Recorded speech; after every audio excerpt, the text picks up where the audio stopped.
This is Comic Picks by the Glick. And I'm your host, Jason Glick. Hey, Jason, what's up? Hey, I'm digging through my big ass collection of stuff I got at San Diego Comic Con for this one again. All right. Yeah, because it's been over a month since I was there, and I'm still reading through all the stuff I bought from there. Yeah, but this time, one of the things I picked up there was the 3 volumes of Marvel's Annihilation Cosmic Crossover series.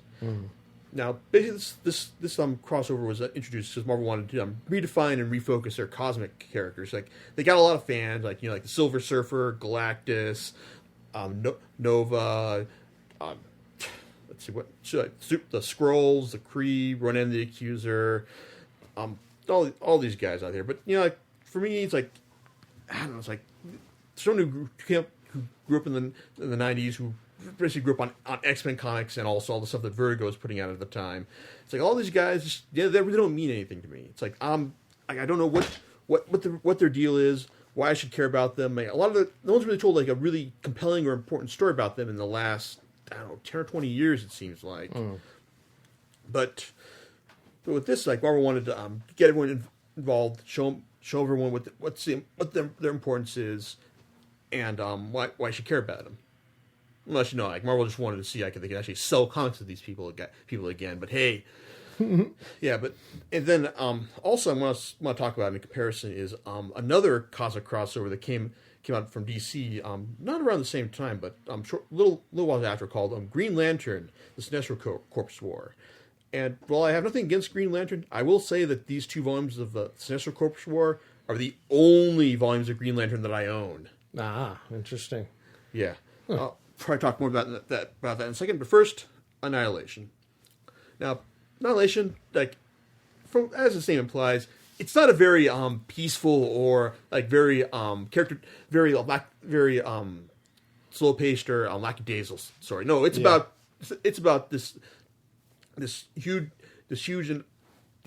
invasion force led by the what's this guy's name? Okay, led by this warlord Annihilus who comes from the negative zone, and as he realizes the people from the for our universe, or the positive universe, I guess, are encroaching on his negative zone, he's leading all his forces to take things over and just take all this land back in order to balance the scales, as it were.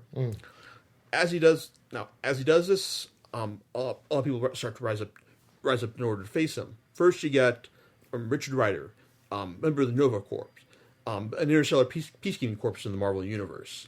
Or after the initial one-shot from that kicked off the crossover, he is the last of the Nova Corps, because everyone else died once the Annihilation wave hit the Nova Corps' home planet. Then you got Silver Surfer, who, well, pretty much needs no introduction. He's the former Herald of Galactus, now doing his own thing, but gets roped back into this interstellar conflict, where it finds out that Annihilus is trying to track down the former Heralds of Galactus in order to use their power, the remainder of their power cosmic for his own ends. Then you've also got the Super Skrull, the Fantastic Four villain, who, as his storyline states, like every time he faces the Fantastic Four, he gets his ass handed to him, because that's the way these things work. And he's basically starts out the series SOL and is sent on a suicide mission after his Skrull, the planet where his son lives is being threatened by the Annihilation wave, and he's trying to find a way to stop it by employing a ragtag group of survivors from prisoners who have been taken over by Annihilus's science team. And then you got Ronan the Accuser. Ronan is basically like a peace officer in the Kree Empire. Basically, he's kind of like he's kind of like Marvel Universe's equivalent of Judge Dredd from what I've seen. Like, it's his job to go out dealing out justice, even if the means he delivers it are harsher than the crimes people inflicted in to begin with. Now and then you also got Drax the Destroyer. Now, aside from the fact that his name is Drax and like he's the Destroyer, I really didn't know a whole lot about this guy to begin with before the series started. But he had a miniseries that basically preceded the entire Annihilation event that basically refocused his character, from what I understand, team up with really sarcastic Earth Girl, and basically turn him into a much more leaner, meaner killing machine. But he's also hanging around in the background as well, because apparently he's out to kill Thanos, Thanos, one of Marvel's big, scary cosmic guys. Almost killed half the Marvel Universe once when he got his hands on the Infinity Gauntlet. But don't worry, they were all brought back eventually. Oh, cool. Yeah, because no one ever dies for that long in the Marvel Universe. That's right. Yeah, and Drax and his teenage ward Cammy are in the background throughout the course of this event. Now, basically, here's what I got. You got the Drax miniseries, you got the Annihilation one shot that kicks things off. Then you got the 4 miniseries that come afterwards. You got Nova, you got Super Skrull, you got Silver Surfer, you got Ronan the Accuser, and then you got the main Annihilation miniseries. Now that's like that's let's see, 9.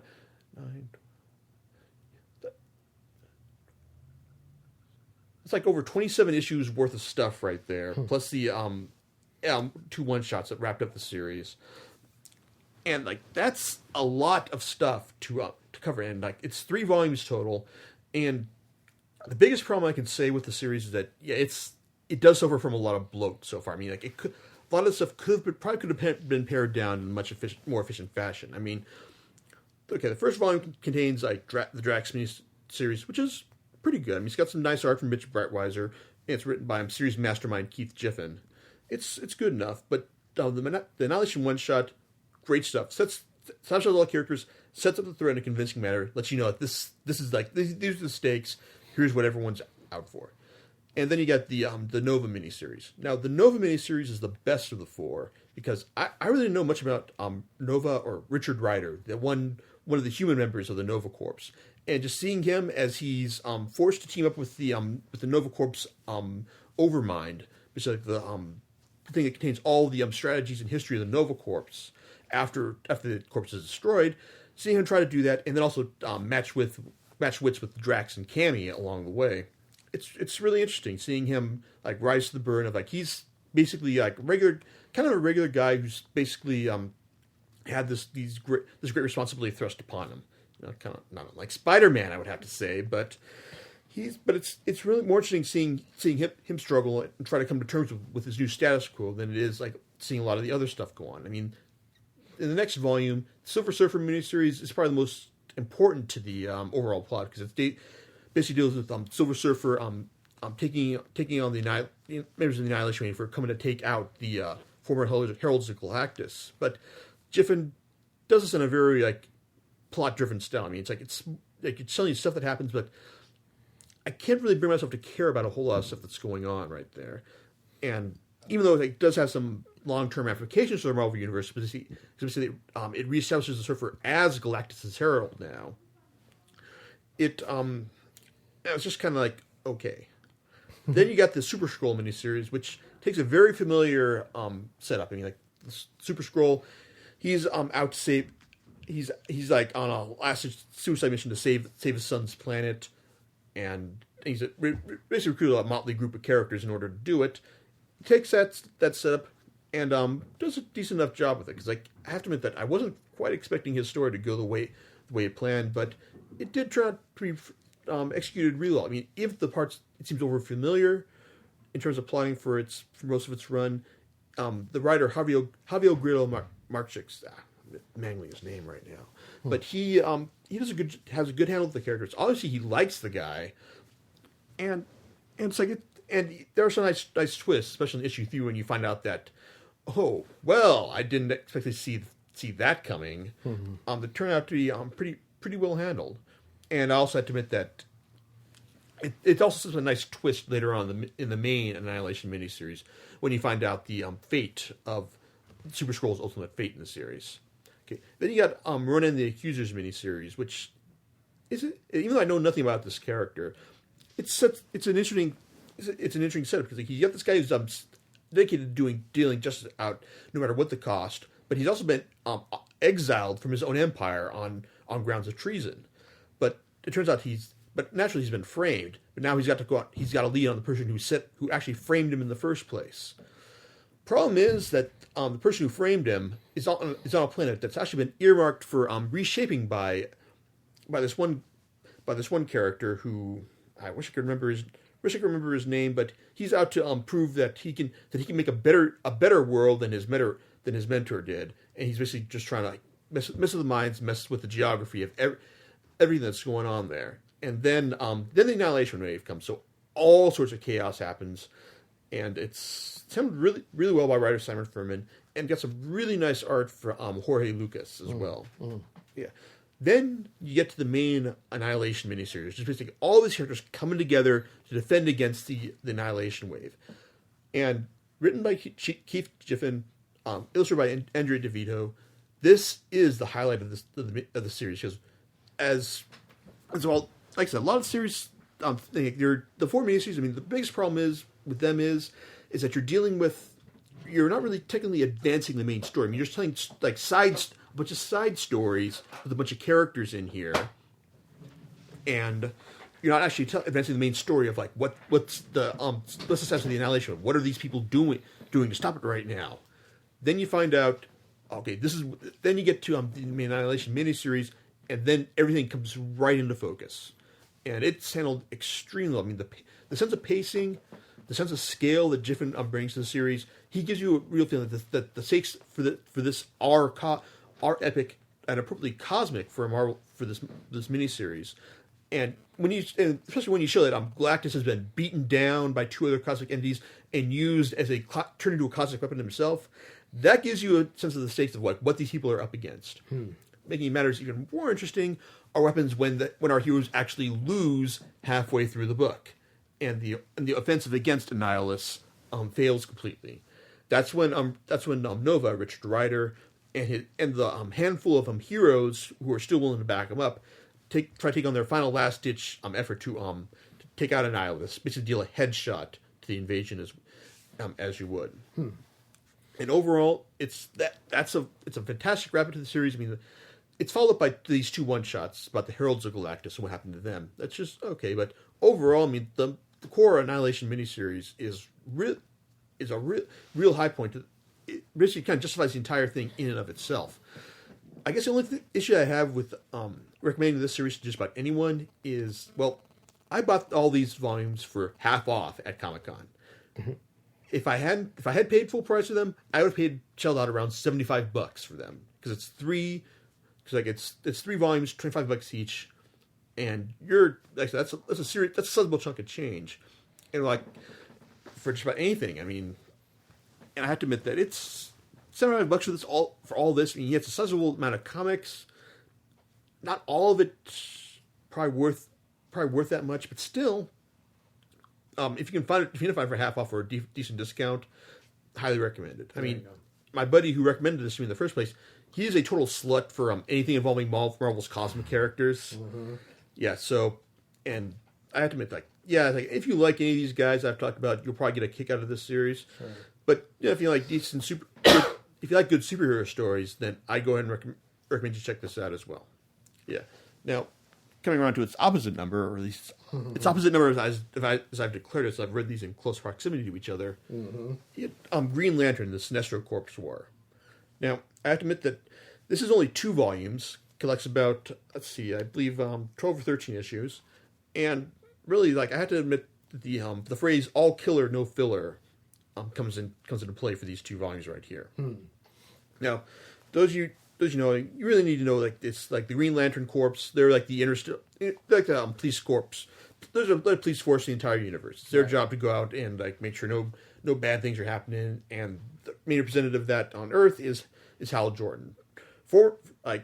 Originally a hero, then became a villain after he was possessed by the fear entity known as Parallax. Now he's been a hero again for several years now. But, it's like there's still that problem.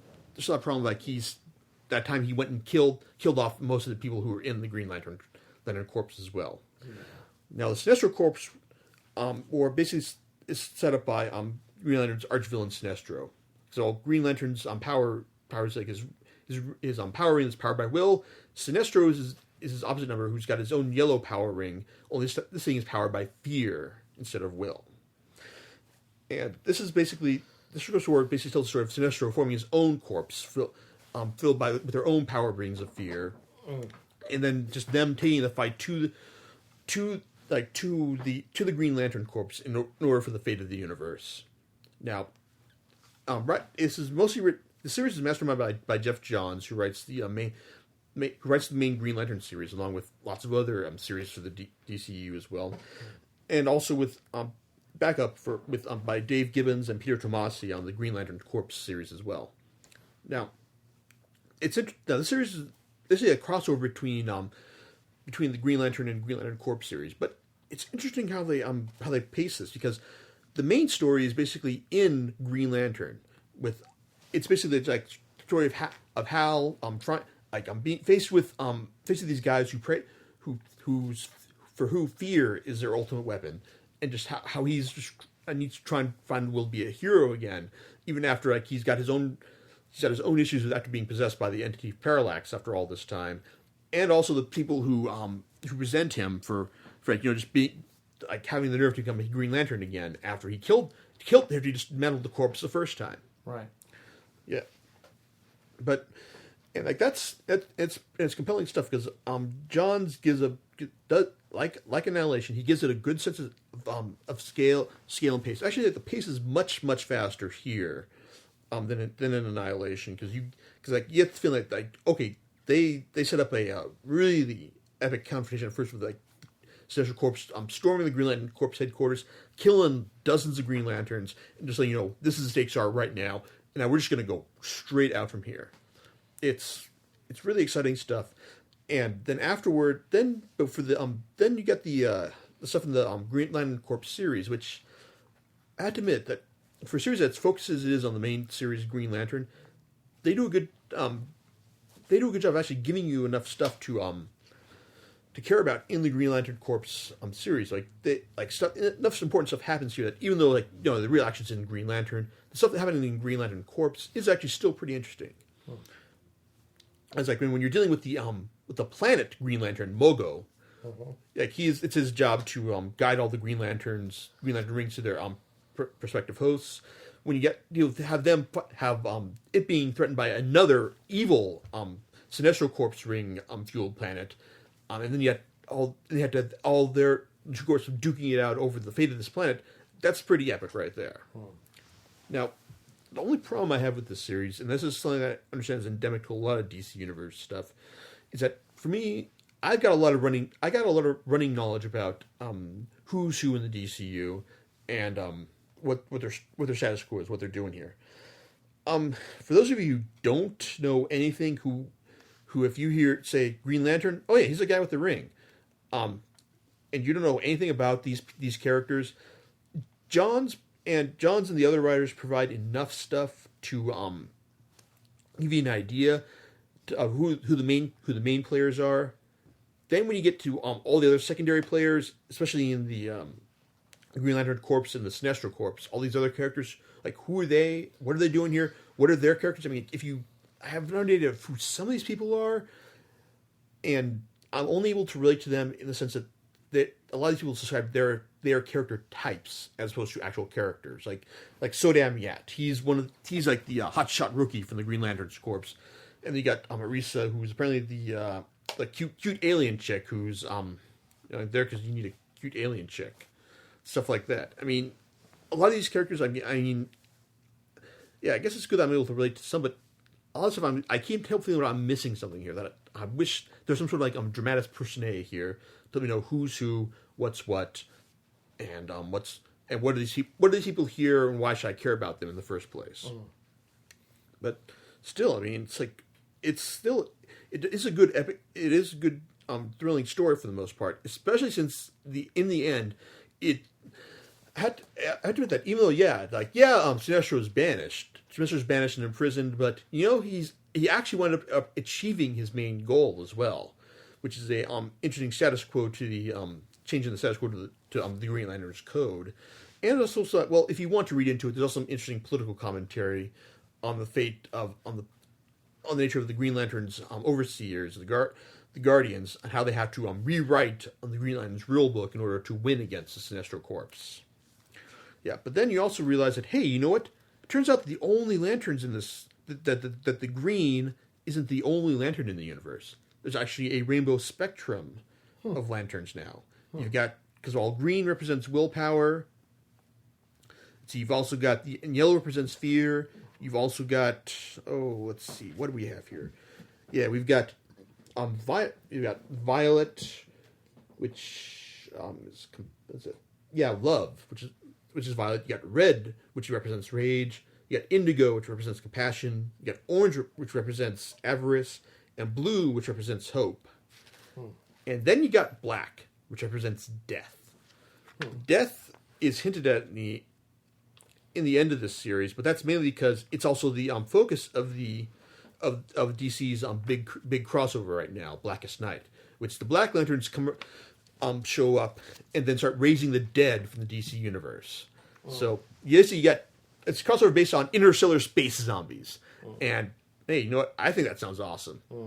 So based on this, I'm willing to actually go out and start checking out some of the other DC Green Lantern stuff written by Jeff Johns, and also the eventually Blackest Night once it's released in trade paperback form. So as much as I like both of them, I gotta give the nod to Green Lantern here, just for dealing. Yeah, it is continuity heavy.